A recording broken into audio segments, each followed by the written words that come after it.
우리 함께 한 목소리로 봉독하도록 하겠습니다. 시작. 오직 너희는 그리스도의 복음에 합당하게 생활하라. 이는 내가 너희에게 가보나 떠나 있으나 너희가 한 마음으로 서서 한 뜻으로 복음의 신앙을 위하여 협력하는 것과 무슨 일에든지 대적하는 자들 때문에 두려워하지 아니하는 이 일을 듣고자 함이라. 이것이 그들에게는 멸망의 증거요 너희에게는 구원의 증거니 이는 하나님께로부터 난 것이라. 아멘. 아멘. 오늘 말씀은 복음에 합당한 삶이라는 주제로 말씀을 전하겠습니다. 이 세상에서 최고의 지혜자였던 사람 누구죠? 바로 솔로몬입니다. 이 솔로몬은 그의 이 전도서에서 천하의 범사가 기한이 있고 모든 목적이 이룰 때가 있나니 날 때가 있고 죽을 때가 있다라고 하였습니다. 그렇죠. 인간의 인생에는 세 가지 때가 있습니다. 첫 번째로는 우리들이 세상에 태어난 때입니다. 우리들이 지금 이 세상에 태어나서 존재하고 있다라는 것, 그것은 엄청난 축복이며 어쩌면 그것은 사건이고 기적입니다. 둘째로 일생을 마치는 날입니다. 이를테면 죽는 날이죠. 히브리서 말씀에 한 번 죽는 것은 사람에게 정해진 것이요 그 후에는 심판이 있으리니라고 말씀합니다. 이 죽음은 아무도 피할 수 없다라는 것이죠. 그리고 세 번째가 바로 하나님 앞에 서는 날입니다. 이 날은 우리들이 피할 수 없는 운명적인 그 사건이 되어지죠. 사람의 모든 일생을 마치고 세상을 떠나게 되면 그것으로 모든 것이 끝나버린다 착각하는데 그것이 아니라라는 거죠. 또 하나의 관문이 기다리고 있으니 그것은 하나님의 심판대 앞에 서는 일입니다. 우리는 반드시 이 세 가지 때를 무조건 겪게 된다라는 것이죠. 그래서 하나님의 심판은 그 하나님의 심판의 때에 나아갔을 때 우리 하나님의 심판은 두 가지로 나오는데 첫 번째는 예수님을 믿느냐 믿지 않느냐에 대한 심판이 먼저 이루어지죠. 예수님을 믿는 자는 이제 영생의 자리에 가게 되고 이 천국의 자리로 오르게 됩니다. 그러나 예수님을 믿지 않는 자들은 영벌, 그 지옥에 던져지게 됨을 우리가 성경 말씀을 통해서 보게 되죠. 그러한 가운데 있기 때문에 우리는 지금 일단 천국 백성이 되었으므로 감사하지 않을 수가 없습니다. 아멘. 아멘. 자, 그 다음에 심판이 있는데 하나님을 믿는 자들에게 나타나는 심판이에요. 믿는 자들이 이제 행위의 심판이 주어집니다. 이 땅에 살면서 얼마만큼 하나님께 합당한 삶을 살았는가라는 믿음으로 살았는가, 믿음에 합당한 결과를 나타내며 살았는가 하는 그런 심판이죠. 그래서 한 사람 한 사람에게 이 행위대로 심판을 하는, 그러므로 그 심판대로 또 하나님은 상급을 주시는 그러한 모습을 보입니다. 그러므로 여러분 이왕 우리가 예수님을 믿기로 작정하였으니 하나님 앞에 가서 잘했다라고 칭찬받는 저와 여러분이 되기를 축원합니다. 아멘. 사랑하는 성도 여러분, 우리 모두 행복하기 원하시죠? 네. 이 성경을 보게 되면 몇 가지 행복의 조건들이 이제 나오게 됩니다. 물론 이 행복이 성경뿐만 아니라 우리가 이미 아는 행복도 있는데요. 성경에서 말하는 행복 또한 있습니다. 그런데 중요한 것은 이 행복이 성경에 말하는 이 행복은 목표가 아니라는 거죠. 결과입니다. 신명기 10장 13절을 보게 되면 이런 말이 나옵니다. 함께 읽어보겠습니다. 시작. 내가 오늘 내 행복을 위하여 내게 명하는 여호와의 명령과 규례를 지킬 것이 아니냐. 아멘. 행복을 위하여 하나님의 명령과 규례를 지켜야 한다라고 말하고 있습니다. 다시 말하면 하나님의 명령과 규례를 지키면 행복은 부산물로 떨어지게 된다라는 것을 이야기하는 거죠. 그러면 행복의 조건은 무엇일까요? 행복은 무엇이 또 우리에게 행복을 주는 것일까요? 첫 번째는 건강을 꼽을 수 있겠죠. 행복의 기본은 건강입니다. 평안한 것이죠. 돈이 많고 출세했어도 우리가 건강을 잃어버리게 되면 그 사람은 행복해 보이지 않습니다. 또 우리가 단잠을 잘 수 있는 사람이 행복하죠.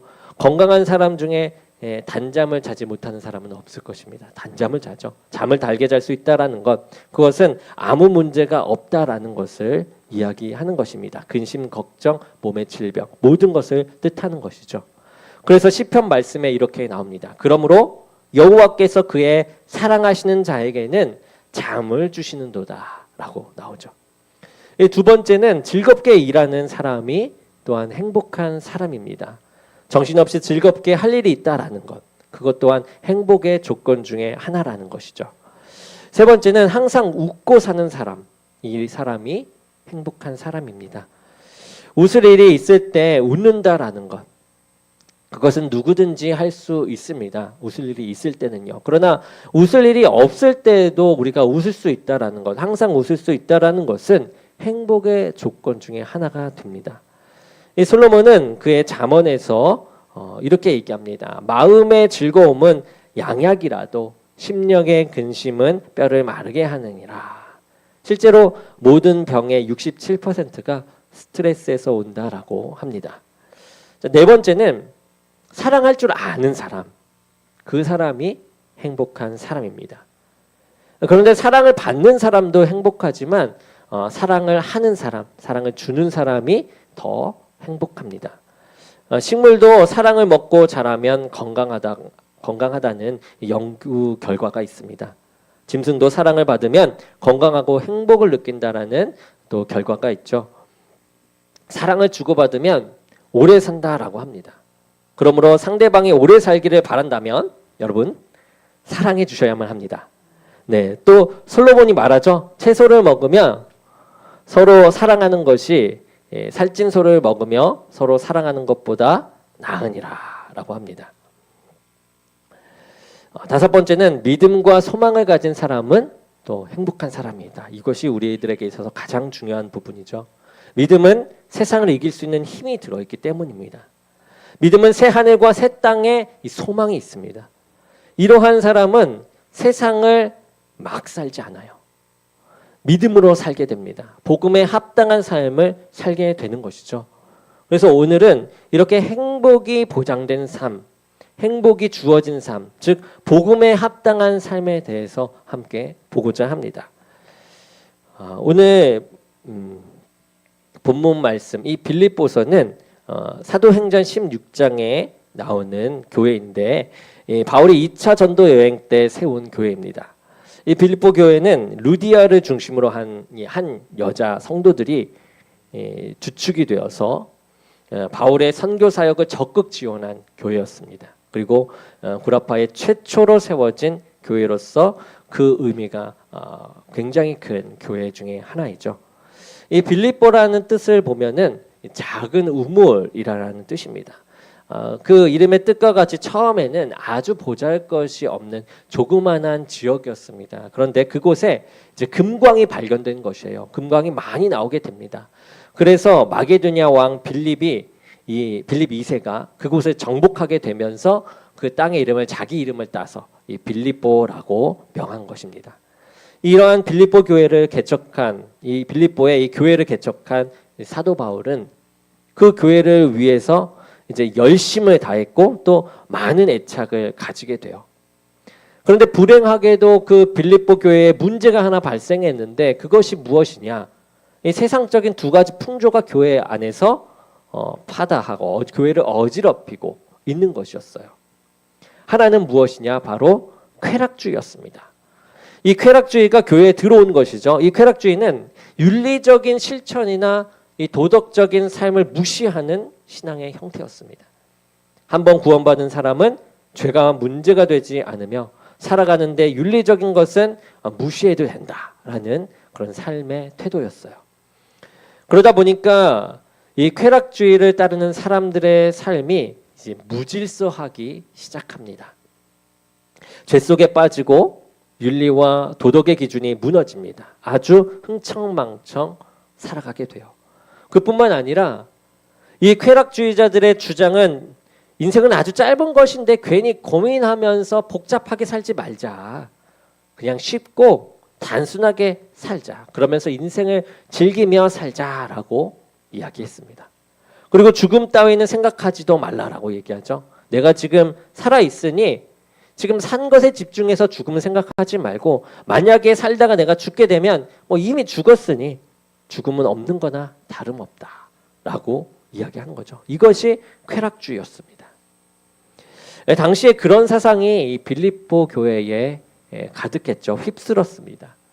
쾌락주의자들은 인생을 복잡하게 살지 말고 이렇게 진지하게 살려고 하지 말고 그냥 쉽고 단순하게 이제 살자라는 것이죠. 그래서 그런지 골치 아프게 이런 죽음 같은 죽음에 대한 것을 생각하지 않고 심판에 대한 것을 생각하지 않고 천국이니 지옥이니 하는 일에 이제 심각해지지도 말자라고 하며 괜히 거기서 더 나아가서 괜히 장래나 미래를 생각하느니 우리가 더욱더 쉽게 살자라고 얘기하는 겁니다. 오늘을 수고롭게 살지도 말고 질서를 지키느라 또 억압된 생활도 하지 말자라고 그냥 되는 대로 살자라고 하는 것이 이런 쾌락주의였습니다. 그렇게 되니 이 세상에 얼마나 혼란이 왔겠습니까? 그래서 사도 바울은 당시 이런 무질서한 쾌락주의자들에게 강력하게 경고의 말을 했던 것입니다. 또 하나의 풍조는 바로 금욕주의였습니다. 금욕주의자들이었어요. 이 쾌락주의와는 정반대의 자들이죠. 금욕주의를 이 율법주의라고도 하는데요. 그들은 이 엄격한 금욕 생활을 했습니다. 엄격한 삶을 강조했던 것이죠. 그래서 할례가 구원의 필수 조건이다라고 주장하면서 사도 바울의 이 가르침과 혼동을 일으킵니다. 이 할례의 문제에 대해서 엄청나게 주장을 했던 거예요. 구원은 할례나 어떤 행위 때문에 얻는 것이 아닙니다. 오직 예수 그리스도를 믿음으로 예수 그리스도를 나의 생명의 구주로 믿는 순간에 오는 축복인 것이죠. 그런데 이 빌립보 교회에 이러한 금욕주의자들이 나타나서 오직 세례만이 구원의 필수 조건이다. 할례를 받아야 된다라고 하는 것입니다. 그들은 어떤 공을 세워야 한다라고 믿고 구약 성경에서 어떤 공을 세워야 한다고 믿고 구약 성경에서 이 속죄일인 날 금식하라고 했었는데 이제 어떻게 1년에 하루 금식하면 되겠냐. 이 금욕주의자들이 때문에 율법주의자이기 때문에 더 공을 세우기 위해서는 일주일에 2번씩 해야 된다. 그래서 월요일과 목요일에 이틀씩 철저히 금식을 했던 사람들입니다. 그런데 여러분 구원은 어떤 행위나 이렇게 공로로 얻어지는 것이 아니라고 했습니다. 우리가 예수 그리스도를 나의 구주로 모셔야 하고 그리고 그리스도 예수 안에 있어야만 구원을 얻게 됩니다. 율법주의자들은 대부분 이렇게 경건 생활을 잘못 이해했습니다. 그리고 자신을 학대했죠. 그러므로 인해서 자기를 학대하고 또 사람들은 많이 만나면 죄를 짓는다라고 하여 오히려 골방 생활을 했습니다. 이러한 사람들은 자신의 자아가 강할 수밖에 없겠죠. 그러다 보니 다른 사람들을 향해서 너희들 나처럼 살아야 돼. 이것이 경건이야 라고 이야기를 하면서 강조했습니다. 그리고 이러한 말을 듣지 않는 자들에게는 어떻게 합니까? 그들을 모두 죄인 취급을 했습니다. 이 빌립보 교회가 바로 이같이 이 상대적인 두 신앙 형태로 대립이 되어 있었어요. 하나는 자유분방한 신앙 형태였고요. 또 하나는 엄격히 통제된 그런 신앙의 형태였습니다. 한마디로 극단적 자유주의와 극단적 율법주의였습니다. 그래서 사도 바울이 그들에게 강조한 것이 바로 복음에 합당한 삶을 살아야 한다라는 것이었어요. 한 곳에 우리가 인간은 한 곳 극단적으로 한 곳에 치우칠 수밖에 없는 사람인 것입니다. 그래서 사도 바울은 하나님을 바라보라. 어떠한 상황 속에서 하나님을 바라보라 라고 하면서 복음에 합당한 삶을 살아라 라고 얘기했던 것이죠. 우리가 본문을 보게 되면 오직 너희는 예수 그리스도의 복음에 합당하게 생활하라 라고 말했습니다. 그리고 말씀하시기를 너희는 일심으로 한 마음으로 그리고 한 뜻으로 복음의 신앙을 위하여 협력하라 라고 말하였습니다. 우리가 복음에 합당한 삶을 살기 위해서는 먼저 이 복음이 무엇인지, 이 한 마음이 한 뜻이 되어야 되는 이 복음이 무엇인지를 먼저 깨달아야만 합니다. 복음. 이 복음은 무엇이죠? 복된 소식, 기쁨의 소식이지 않습니까? 이 복음의 주체는 바로 예수 그리스도이십니다. 예수 그리스도가 바로 복음인 것이죠. 그럼 왜 예수 그리스도가 복음입니까? 그리스도가 인생의 모든 문제의 해결자가 되시기 때문에 그렇습니다. 여러분, 인생의 문제가 어디서 왔습니까? 원래 인간은 하나님의 형상대로 창조된 사람들입니다. 그러니까 문제가 올 수가 없는 그러한 형태로 우리는 창조되었던 것이죠. 창세기 말씀에 보면 하나님이 이르시되 우리의 형상을 따라 우리의 모양대로 우리가 사람을 만들고 라고 했습니다. 그러니까 만물 가운데 유일하게 인간만이 하나님의 형상대로 지음받은 이 존재였던 것이에요. 엄청난 축복을 받았습니다. 하나님은 에덴 동산을 창설하시고 그곳에서 풍요와 부요와 능력과 은혜와 결실을 누리는 이 최고의 존재로 인간을 창조하신 것이에요. 그러한 인간에게 이제는 생육하고 번성하고 충만하고 이 땅에 충만하고 정복하고 모든 것을 다스리는 그러한 축복까지 이 세상을 다스릴 수 있는 그 대리자의 임무까지 주셨어요. 엄청난 특권입니다. 그런데 이 아담과 하와가 하나님을 거역하고 하나님을 떠나게 됩니다. 그때부터 인간의 큰 문제가 발생하게 된 것이죠. 창세기 3장의 아담이 그리고 하와가 사단의 꾀문에 넘어가 하나님을 떠나버리고 말았습니다. 이때부터 하나님의 형상대로 지음받은 인간의 존재가 그 형상을 잃어버리는 거예요. 그 형상이 파괴됩니다. 그래서 영적인 죽음에 이르게 되었어요. 그리고 파멸에 빠지게 되었습니다. 이때부터 죄로 인한 저주와 재앙이 물밀듯이 밀려오게 되었고 인간의 안식과 평안과 참 행복을 이제는 빼앗겨버리고 만 것입니다. 그뿐만이 아니죠. 하나님의 이 영광이 떠나가 버리고 말았어요. 로마서 말씀을 보게 되면 모든 사람이 죄를 범하였음에 하나님의 영광에 이르지 못하더니 라고 말합니다. 인간은 이때부터 사단에게 묶이게 되었던 것이죠. 절대로 떠날 수가 없습니다. 그래서 죄의 지배 아래 놓이게 되었고 이제 사단의 종노릇을 하며 살게 되었습니다. 우리 에베소서 말씀을 보겠습니다. 에베소서 2장 2절의 말씀입니다. 함께 보겠습니다. 시작. 그때에 너희는 그 가운데서 행하여 이 세상 풍조를 따르고 공중의 권세 잡은 자를 따랐으니 곧 지금 불순종의 아들들 가운데서 역사하는 영이라. 아멘. 여러분, 이 세상의 모든 문제가 어디서 왔을까요? 모든 것이 영적인 문제입니다. 세상이 문명적으로 문화적으로 이렇게 찬란하게 발전했습니다. 그럼에도 불구하고 왜 우리 인간의 마음속엔 불안이 옵니까? 왜 허무가 오고 왜 우울증이 올까요? 지식이 있습니다. 재물이 있습니다. 가정이 있습니다. 그런데 왜 인생에 허무함이 오게 되는 것일까요? 한마디로 하나님이 그의 삶에 없기 때문입니다.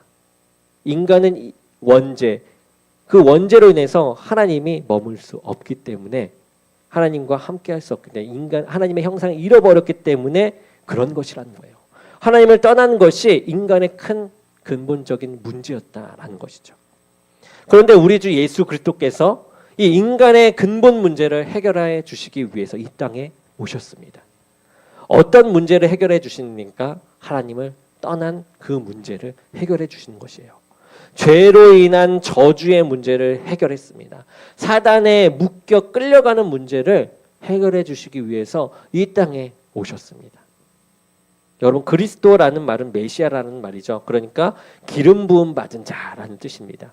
이 당시에 기름 부음 받은 자라는 사람은 세 부류가 있습니다. 선지자, 제사장, 왕이죠. 이 모든 직분을 예수님께서는 다 감당하고 계십니다. 첫 번째는 주님은 선지자로서 오셨죠. 그래서 인간이 하나님을 떠난 문제를 해결하셨던 것이에요. 요한복음 말씀에 이렇게 나옵니다. 예수께서 이르시되 내가 곧 길이요 진리요 생명이니 나로 말미암지 않고는 아버지께로 올 자가 없느니라. 예수 그리스도를 통하지 않고서는 그 누구도 하나님께로 갈 자가 없는 것이에요.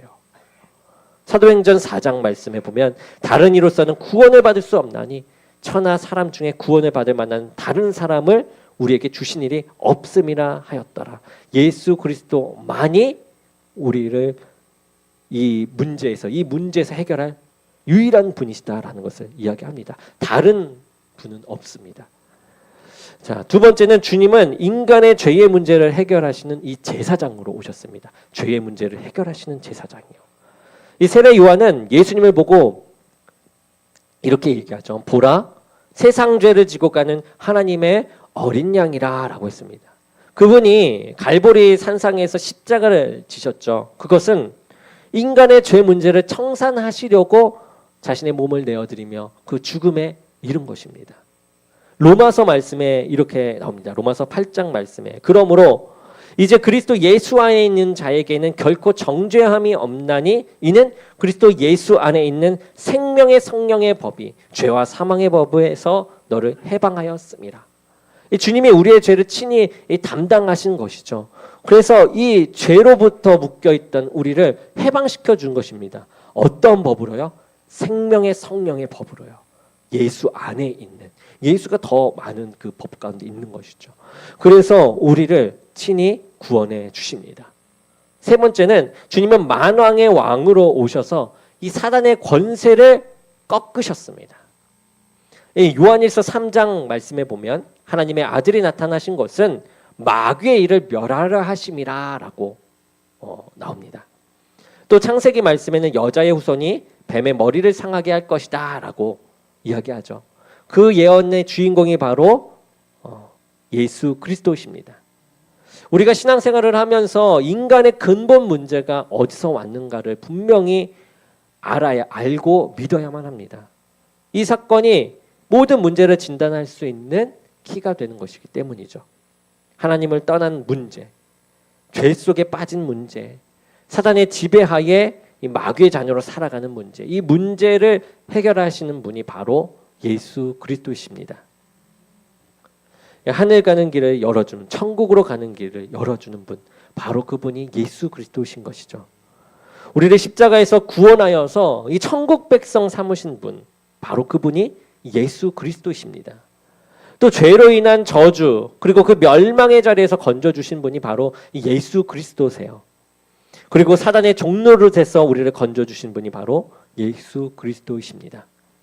그렇기에 예수 그리스도가 바로 우리의 이 복음이 되는 것입니다. 이 사실은 우리가 확실히 믿고 깨닫고 진심으로 그분을 영접하면 모든 문제가 해결받는다라는 뜻의 말씀입니다. 기쁜 소식이에요. 그러한 기쁜 소식. 그렇기 때문에 예수 그리스도가 복음인 것이죠. 우리가 예수 그리스도를 영접할 때 인간의 모든 문제가 해결을 받습니다. 신분의 변화가 오게 되죠. 마귀의 자녀에서 이제 하나님의 자녀로 신분 세탁이 됩니다. 모든 죄와 저주로부터 해방이 돼요. 그것도 즉시요. 바로 이 순간, 바로 지금. 그뿐만 아닙니다. 우리가 이제 예수 그리스도의 이름으로 기도하면 이제 모든 문제가 기도의 응답을 받게 돼요. 우리가 요한복음 말씀을 보겠습니다. 요한복음 14장 13절에서 14절 말씀입니다. 우리 함께 보겠습니다. 시작. 너희가 내 이름으로 무엇을 구하든지 내가 행하리니 이는 아버지로 하여금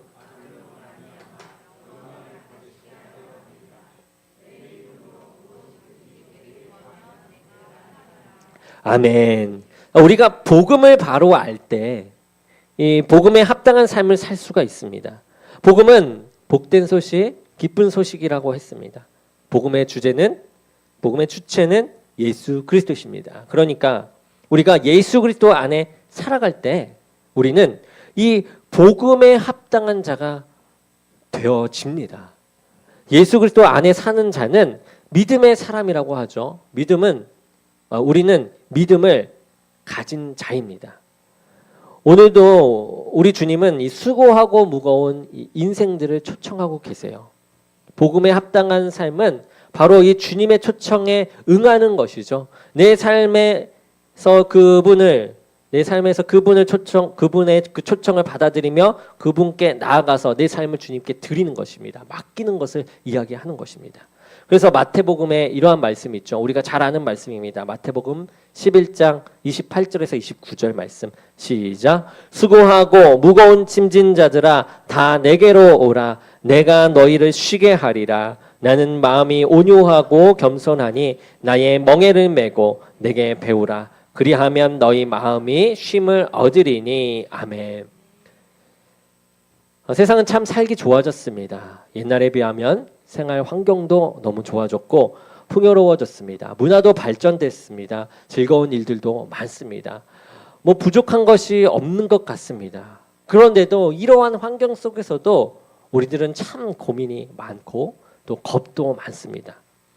우리가 학생들을 보게 되면 어떻습니까? 그 입시 때문에 참 고생하고 많이 겁먹고 많이 힘들어하는 모습을 봅니다. 보기에 안쓰러울 정도이죠. 또 학생들뿐만 아닙니다. 이러한 학생들을 뒷바라지하는 학부모들, 그들의 짐도 만만치 않습니다. 또 부모님들에게는 어떠한 짐이 있습니까? 생활의 짐이 있다라는 거죠. 무겁습니다. 사업하는 사람은 사업 때문에, 직장인들은 또 직장 안에서 무거운 짐이 많이 있습니다. 이뿐 아니죠. 건강에 대한 고민도 무거운 짐으로 다가옵니다. 무슨 병이 그렇게 많은지, 어제까지만 해도 건강했던 사람들이 어느 날 한순간에 불치병에 걸려서 병원에 입원합니다. 또는 돌연사하고 맙니다. 참 무서운 일입니다. 그런가 하면 늙는 것도 고민이에요. 머리가 조금만 휘어져도 그것을 감추려고 합니다. 머리가 빠지는 것을 감추기 위해 애를 씁니다. 여성분들은 주름살을 커버하기 위하여 화장을 짓게 합니다. 인생이 이래저래 고달프죠. 맞습니다. 예뻐 보여야 되고 더 좋게도 보여야 하기 때문에 그렇습니다. 고민이 많고 짐도 많습니다. 이 세상은 이렇게 얽히고 설킨 짐들이 참 많다라는 것이에요. 발전했음에도 불구하고요. 고민도 많고 짐도 많습니다. 그런데 주님은 그 짐을 다 가지고 오라고 하시는 것이에요.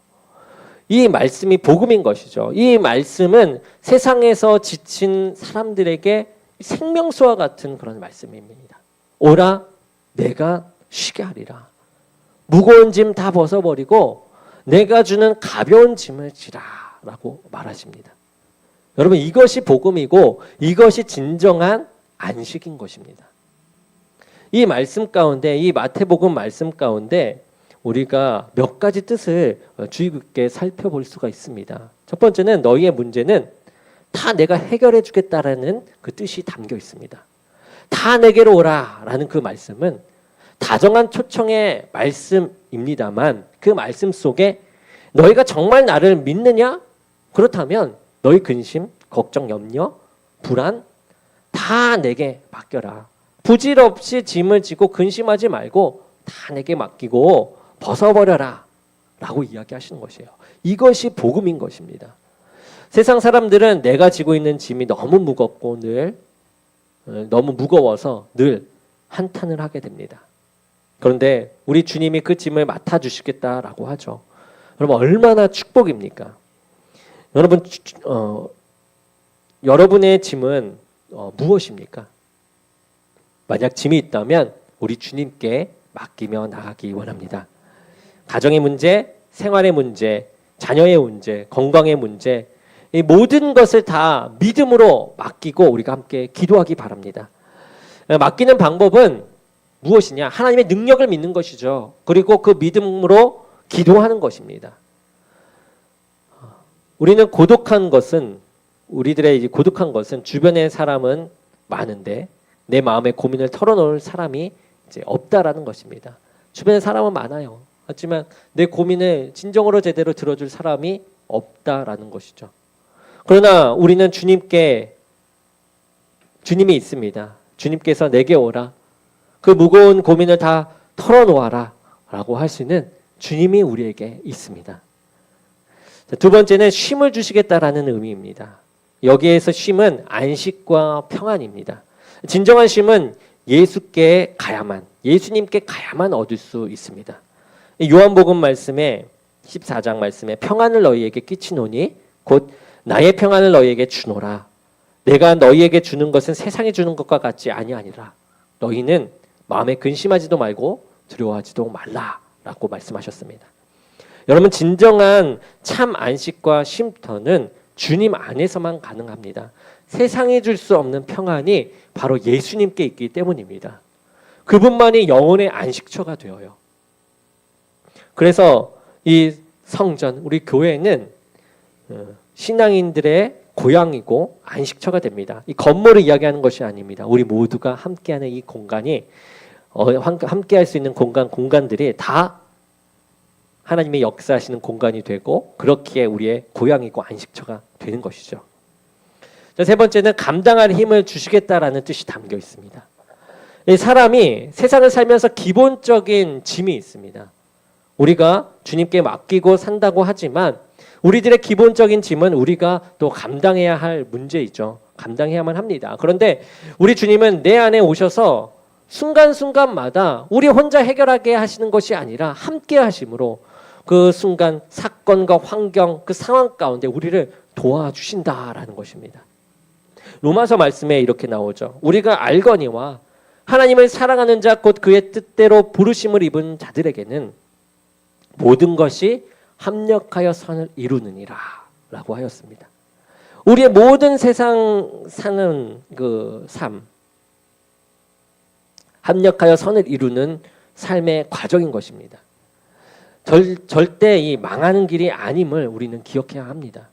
지금 비록 힘들지 모르지만 그러한 상황 속에서도 언제나 합력하여 선을 이루는 과정 속에 있음을, 망하지 않고 선이 이루어지는 길이 열려 있음을 우리는 기억해야 합니다. 여러분의 처지는 어떻습니까? 그 환경을 통해서 분명한 축복의 문이 열릴 것입니다. 다만 우리가 이 복음에 합당한 자로 살 때 얻어지는 축복이라는 것을 우리는 기억해야만 합니다. 네 번째는 깨달음을 주시겠다라는 뜻이 담겨 있습니다. 나의 멍에를 메고 내게 배우라. 이 말씀 속에는 아주 좋은 깨달음을 주시겠다라는 것이 담겨 있어요.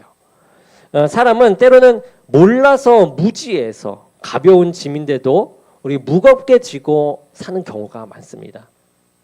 생각에 따라서 짐이 무거워질 수도 있고 가벼워질 수도 있다라는 것이죠. 사람의 생각에 따라서요. 깨닫고 보면 어떻습니까? 모든 것이 은혜가 되고 축복이 되고 가벼운 것이었다라는 거죠. 복음에 합당한 삶은 여러 가지로 이야기할 수 있습니다. 그러나 가장 귀한 것은 우리가 예수 그리스도를 바로 알고 바로 믿고 바로 영접하고 바로 살 때 하나님의 엄청난 축복을 누리게 될 줄로 믿습니다. 아멘. 자, 이러한 복이 있다라는 거죠. 복음에 합당하게 사는 삶이 있어요. 근데 복음에 합당한 삶을 살았던 이 바울의 신앙 고백은 어떠했을까요? 이 복음에 합당한 자를 살았을 때 나타나는 신앙 고백입니다. 자, 갈라디아서 2장 20절의 말씀입니다. 우리도 이러한 신앙 고백이 나오기 원하면서 함께 보겠습니다. 조금 부담스럽지만 함께 읽어보겠습니다. 시작. 내가 그리스도와 함께 십자가에 못 박혔나니 그런즉 이제는 내가 사는 것이 아니요 오직 내 안에 그리스도께서 사시는 것이라. 이제 내가 육체 가운데 사는 것은 나를 사랑하사 나를 위하여 자기 자신을 버리신 하나님의 아들을 믿는 믿음 안에서 사는 것이라. 아멘. 아멘. 이 복음에 합당한 삶은 이렇게 자기 자신을 죽이는, 자기 죽음을 선언할 때 살게 됩니다. 내가 그리스도와 함께 십자가에 못 박혔다. 주님의 십자가의 이 죽음을 나의 죽음으로 고백하는 것. 이것이 바로 그리스도인답게 사는 첫 번째 우리 삶의 고백입니다. 그래서 로마서 말씀에 나오죠. 6장 말씀에 만일 우리가 그의 죽으심과 같은 모양으로 연합한 자가 되었으면 또한 그의 부활과 같은 모양으로 연합한 자도 되리라. 아멘. 이것은 죽음에 연합한다라는 것이고 그 이후에 부활의 연합까지도 함께 가져간다라는 뜻이죠. 이 연합은 나의 과거가 예수님과 함께 죽었다라는 것을 이야기합니다. 이제는 예수님과 함께하는 삶, 그 부활의 삶을 산다라는 거죠. 사람답게 살지 못하는 인간을 대표해서 예수님이 죽었다라는 것입니다. 그 속에 내가 있는 것이고 그 속에서 나도 함께 죽었다라는 것이죠. 그리고 3일 만에 예수 그리스도께서 부활하셨듯 우리도 새롭게 부활되었다라는 것을 의미합니다. 두 번째는 복음에 합당한 삶은 그 신앙 고백의 삶은 예수님을 나의 주인으로 모실 때 나타납니다. 사라집니다. 그런즉 이제는 내가 산 것이 아니요 오직 내 안에 그리스도께서 사신 것이라. 이 자기 죽음을 선언하는 것은 예수님과 함께 살기 위한 것이죠. 우리는 내 안에 무엇을 주인으로 모시느냐, 그것에 따라서 인생관과 가치관이 완전히 달라지게 됩니다. 예수님이 내 안에서 살면, 그리고 나의 주인이 되면 나의 사는 목적이 달라지게 됩니다. 주를 위해서 살고 하나님의 영광을 위해서 살게 되는 것이죠. 그리스도가 나의 왕이 되고 생명이 되고 머리가 되고 주님의 이 심장이 나의 심장이 되고 오직 주님이 나를 다스립니다. 우리 영국의 왕, 영국을 최대 강국으로 번영시켰던 여왕, 이 빅토리아 여왕이 있습니다. 어떻게 그가 영국을 해가 지지 않는 나라로 만들었을까? 믿음으로 영국을 통치했기 때문이었습니다. 그는 하나님 사랑, 국민 사랑, 나라 사랑으로 일생을 살면서 늘 어려운 사람을 돌보며 돌아보며 살았습니다. 어느 날 이 여왕이 가난한 과부의 집을 방문하게 됩니다. 위로차 방문하게 돼요. 과부는 여왕이 친히 왕림해 주니까 너무나도 황송해서 고개를 들기가 어려웠죠. 어쩔 줄 몰라 했습니다. 찾는 손님 그때 이제 그러한 고개를 들지 못하는 과부에게 여왕이 묻습니다. 아주머니, 이제까지 이 집을 찾은 손님 중에 가장 고귀한 손님은 누구입니까? 그 과부가 이야기합니다. 저에게 가장 소중한 손님은 여왕폐하시옵니다. 이 대답을 들은 여왕은 우리가 느꼈을 때는 좋아해야 될 것 같은데 오히려 실망하는 눈빛을 띠면서 이야기했답니다. 예수님이 아주머니를 찾는 가장 고귀한 손님이 되겠지요 라고 말을 했습니다. 그때 이 여인은 빙그레 웃으면서 이렇게 대답했다라고 합니다. 폐하, 예수님은 손님이 아닙니다. 그분은 저의 주인이십니다. 이 여왕은 아주머니의 이 훌륭한 신앙을 칭찬하고 돌아섰습니다. 그리고 그는 궁실에 들어가서 무릎을 꿇고 이렇게 기도합니다. 주님, 나는 오늘 과부의 집을 위로차 간 것이 아니고 하나님께서 세우신 하나님의 천사를 만나러 갔습니다. 그는 하나님을 주인으로 모신 천사였습니다. 나의 주, 나의 왕 예수여, 이 나라의 세세토록 주인이 되시고 이 궁실의 주인이 되소서. 그리고 제 생전에 강림하시어 이 왕관을 주의 발 앞에 드리게 하소서. 여러분, 이제 나의 생명도 주의 것이요, 나의 사업도 주의 것이요, 나의 자녀도 주의 것이요, 나의 재산도 주의 것으로 고백하며 나가기 원합니다. 우리는 더 이상 예수님을 나그네로 모셔서는 안 됩니다. 나의 모든 것을 주재하시는 이 주님으로 모셔야만 하는 것이죠. 세 번째는 복음에 합당한 삶, 사랑받는 존재로 살아갈 때 사라집니다.